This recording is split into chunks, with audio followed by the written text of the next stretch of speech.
Welcome to The Last Breakfast. Please enjoy the video. You begin by verifying essentials. Your ISB account is active and the modem has line signal. Plug the modem into power and wait for the status lights to stabilize. This indicates carrier sync.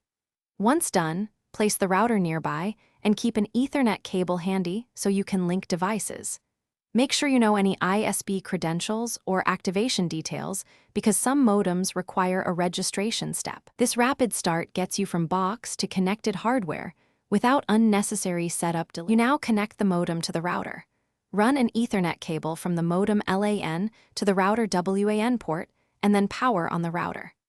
Next, access the router interface via its IP or mobile app to perform the initial configuration. You log in with the default admin details and change them immediately. Configure your wireless SSID and a strong WPA2 or WPA3 password. Enable DHCP and check for firmware updates.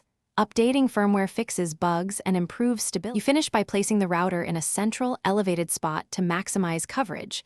Then connect a laptop or phone to the new SSID to confirm internet access and expected speeds. Make sure to save settings and reboot the router once more so changes apply. If things go wrong, perform a power cycle.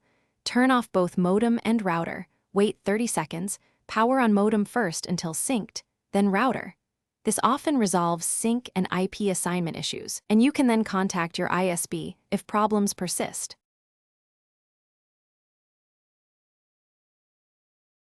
Thanks for watching. If this was helpful, leave a like and consider subscribing. See you next time.